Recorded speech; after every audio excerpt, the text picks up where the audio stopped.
Hi, I'm Ellie Dix. I'm going to show you how to play the Grand Opening. The Grand Opening is one of our print and play roll and write games. It will also at some point be available as a placemat game. And on the reverse side of this game will be Restaurantrepreneur. Now in Restaurantrepreneur, you are setting up your own restaurant from scratch. This is another one available as print and play.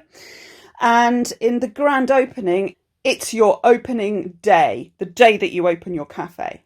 Now you can play this after you've played Restaurantrepreneur, or you can play it as a standalone. If you don't have Restaurantrepreneur, that's fine. So you're going to need 2 regular 6-sided dice for your group and 1 score sheet each. So 1 double score sheet each and a pen each. First of all, you can name your cafe. So I might name mine the Imp Diner. I've named it the Imp Diner. Obviously, I've written it slightly too big, so we've lost the R a little bit on the dark background. But it's called the Imp Diner.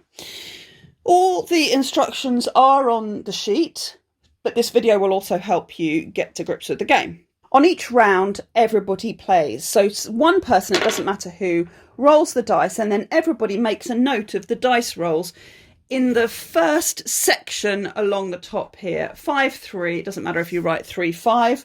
And you can see the score sheet has lots of different time sections, and it's 8 o'clock in the morning to start with. The next round it'll be 8:15, the next round it'll be 8:30, and so on. And you can see here it's breakfast all the way up until here, and then it's brunch all the way up until here. But you can see there's this sort of purple area, and this purple area in between the breakfast and the full breakfast and the full lunch, this purple area, it can be breakfast or lunch. And again, lunch starts here, but this sort of light blue area, it can be brunch or lunch. So you've got this crossover period between the sittings. Okay, so we've written 5-3 because that's what we've thrown, and that's going to remind us, but it's also going to show us the time of day and mark our progress towards the end of the game at 3:45. And we have to choose what we do with our roll 5 and 3, and other players may make different decisions. You have to use both of those dice within one of the 3 actions. There are 3 different actions. You can either seat customers in the restaurant, or you can make food in the kitchen, or you can serve food from the kitchen that's already been created to customers that are already seated. So we can't choose that action at the beginning of the game because we've got no food to serve and no customers to serve. So 5-3, let me choose action 1. I'm going to seat customers in the restaurant. Now, because it's breakfast time, the red zone, I'm going to choose to seat customers in the breakfast tables, and they sit on the seat. Now, you can put them anywhere. It doesn't matter where you put them at all in this area. It's of no relevance, but I'm just going to start here. Right, a 5 and a 3. So I've got a 5 guest and a 3 guest seated in my cafe. Now I'm going to throw again, and we've got another 5 and 3. Well, that's super useful. And I'm going to do another 5-3 there, and then this time I think I'm going to make food. Now I could choose to seat more customers if I wanted to, but I'm going to choose to make food.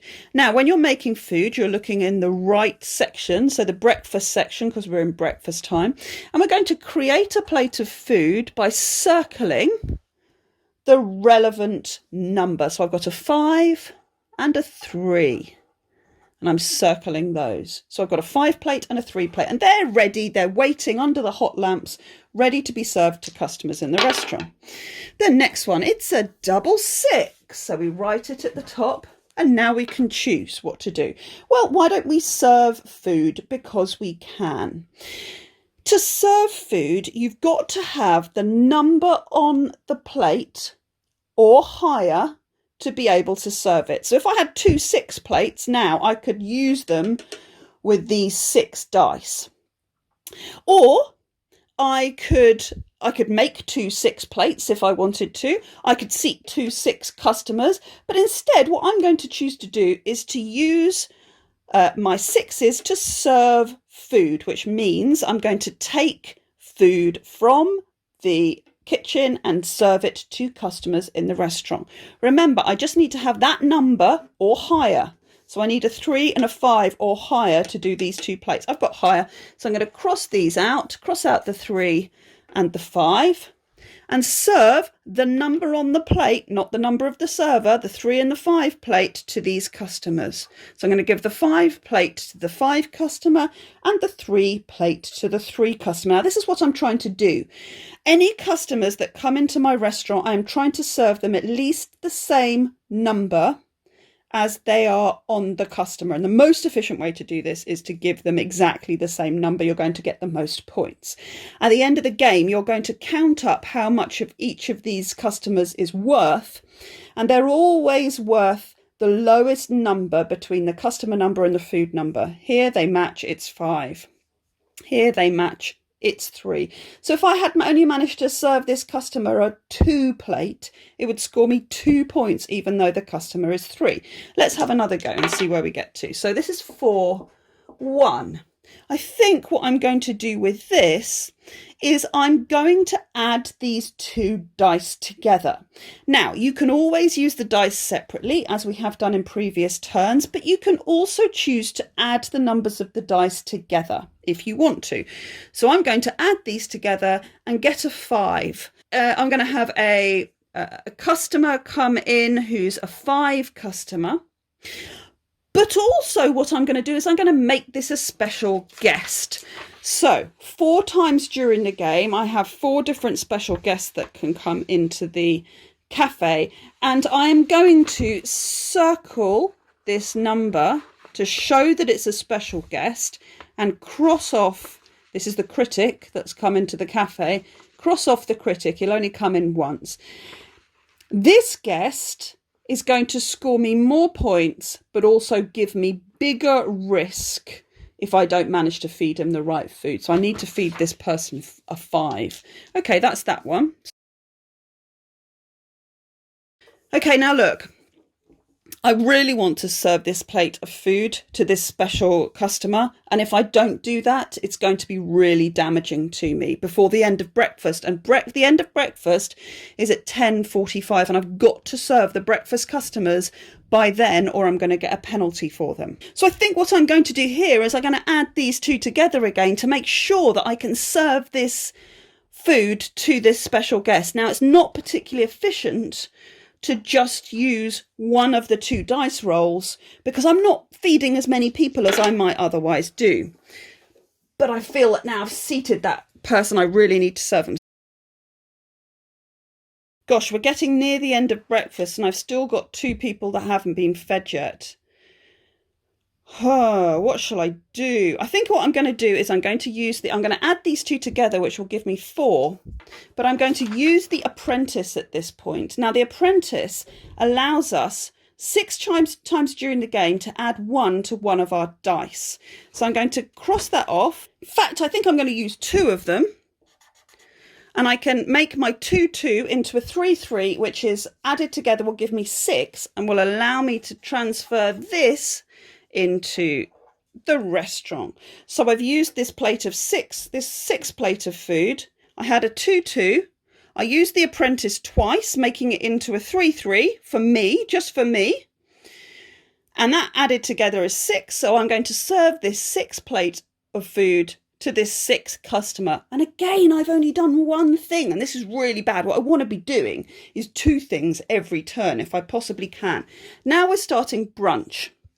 And at this point, for the next 3 turns, I can choose whether I work in breakfast or brunch until 10:45. And at that point, at the end here, I need to make sure I'm only in brunch. So I've got to try and feed this customer, though I've got no great food to serve them.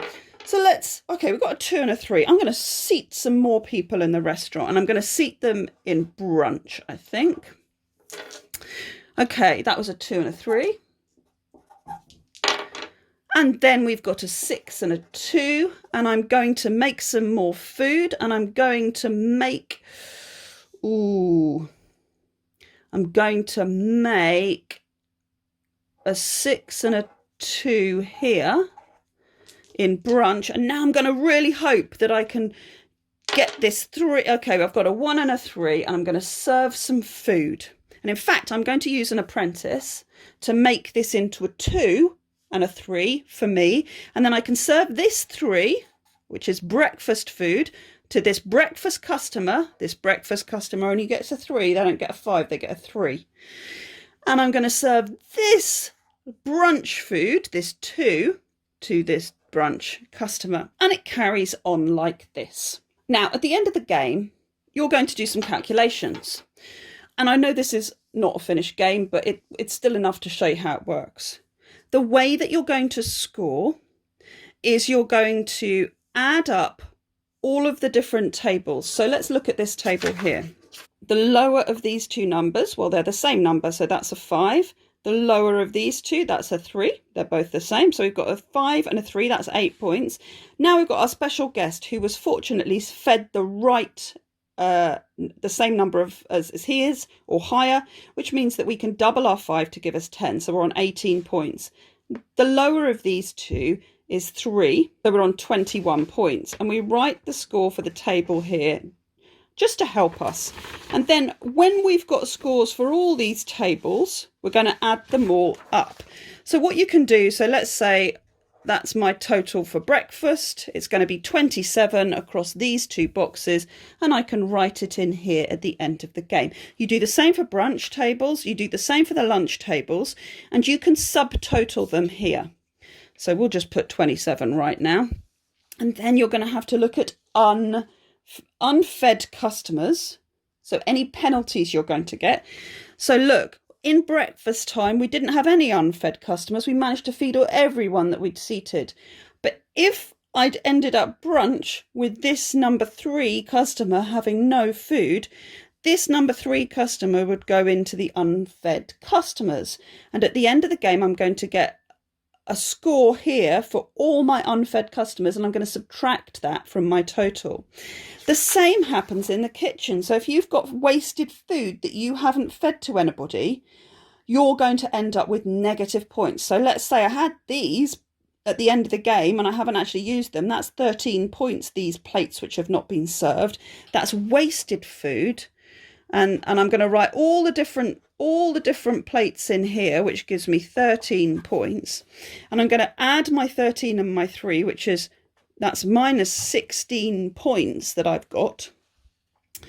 And take that away, and that will give me a score of 11. Now, obviously, I haven't played the full game.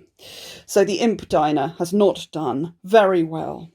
But that's how you play the grand opening.